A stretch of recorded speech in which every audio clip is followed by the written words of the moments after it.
Vsi tečemo za dober namen in v spomin na Rud Podgorni Kreš. Tole je tako, da človek prav čaka, kdaj bo zdaj pa ta zadnji vikend v februarju, da gremo pa na Bled. Humanitarni 48-urni tek organizira društvo Vztrajaj, Never Give Up. V prvi vrsti zato, ker lahko, ker imamo to možnost in seveda, ker pač se mi zdi, da je smisel življenja v tem, da življenju nekaj vrneš. Se pravi, če imaš možnost pomagati nekomu, je to tisto največ, kar lahko v življenju narediš. Zbrana sredstva bodo tudi letos namenili socialno ogroženim družinam. Tek raste iz leta v leto, ne vem, kaj je razlog temu, najbrž pač čarobnost Bleda in pa en poseben naboj, ki ga ima ta prireditev, je netekmovalna prireditev, gre za humanitarni namen. Ljudje se tukaj non-stop srečavajo, čutijo to energijo in zato se po mojem radi vračajo. In že drugič teče tudi Mojca Likar, letos v družbi moža in sina. Smo se odločili, da pridemo danes sem, preživeti en lep popoldan skupaj in da utečemo en ali pa 2 kroga.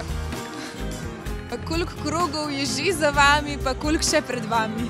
Z mano je trenutno 4 kroge, upam, da bom vztrajal še kakšen krog, bom odvisno od vremena pa od počutja. In pridete vsako leto, tečete? Tečem redno, zadnjih 10 let, pozim, polet, spomladi, jesen, ne glede na vremenske razmere. Tukaj se pa udeležujem zadnje 3 leta. In je odlična priprava, zimska, bazična za potem spomladanske pa poletne tekme in napore. Za marsikoga prav rutin tek predstavlja otvoritev tekaške sezone. Pa tukaj se stečišče dobrih namenov, dobrega počutja, srečuješ ljudi, ki so zadovoljni s tekom in v bistvu je tukaj zame to tek za dušo, sprostitev in dobro preživljanje prostega časa. Pa še za dober namen gre. Da tekači in pohodniki ne ostanejo lačni, so tudi letos poskrbeli v zavodu Pod Strehco. S palačinkami in testeninami so jih pričakali v športno-ciljnem veslaškem centru v Mali Zaki. To so dobrodelne prireditve in tukaj se pomaga veliko ljudem.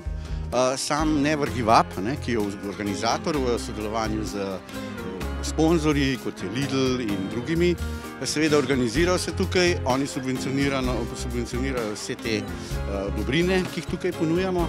Potem smo se pa priključili še nekaj dobrodelnih drugih organizacij, mi smo konkretno Ljudska kuhinja, Zavod Pod Strehco iz Ljubljane, kjer imamo pač obroke za socialno ogrožene ljudi in tako zbiramo sredstva, zato da lahko pač nahranimo lačne. Pri projektu sodelujejo že 3. leto zapored. Mislim, da smo vsi zelo dobro misleči ljudje skupaj in se medsebojno podpiramo. Je zelo dobra družba, zelo živa in praktično pričakujemo že, ker pač že 3. leto smo skupaj na teh prireditvah, da kar pričakujemo, da se srečamo, že čisto prijatelji praktično in dejansko se potem tudi med letom srečujemo na drugih prireditvah. Tako da je to kot ena že malo večja družina, če tako rečem. Za tiste bolj sladkosnede pa so poskrbeli člani vzgojnega zavoda s Kranja. Skupina S srcem v svet si je zadala prav poseben cilj. Mi v bistvu zbiramo za zaključni izlet in prodajamo v bistvu izdelke, ki smo jih sami naredili, so pa pač prostovoljno se da denar in kakor pač kdor lahko. In vidim, da ste spekli nekaj zelo fajn stvari, zelo dobro vse skupaj izgleda. Kaj ste spekali? Mafine, orehovo potico, energijske ploščice, piškote, napolitanke, vse domače. Kljub mrazu je bilo poskrbljeno za dobro vzdušje in pozitivno energijo. Vsako leto tukaj tečem, čim več se da, Zdaj 10-20 krogov, kakor jih pač je. Zmeraj je tako, da rečeš, grem še en krog, grem pa zdaj ta zadnjega, pa priješ krog, pa spet prijatelje srečaš, pa greš še enega. In tako pač dokler ne zmanjka v bistvu dneva. Že tradicionalno se vsako leto z vlakom s Tolmina na Bled pripeljeta naslednji sogovornici. Tu naredimo krogov, kaj ki jih nam paša, vse odklopimo, se imamo lepo in to je to. Lepo nam je, ja. Se nam zdi, da nekaj tudi prispevamo tako za, ker to gre dobrodelne namene, tista štartnina, stopnina. In tako da je res ena lepa reč. Tako da bomo še hodili, dokler bomo lahko. V mislih vseh nas, tekačev in pohodnikov, pa je bila Rut Podgornik Kreš. Ultramaratonka, vrtnarka, pisateljica in kuharica, ki je veliko svojih tekaških ur preživela prav na poti okoli Blejskega jezera. Njej v spomin vsako leto več ljudi obuje tekaške copate in naredi nekaj dobrega zase in za druge.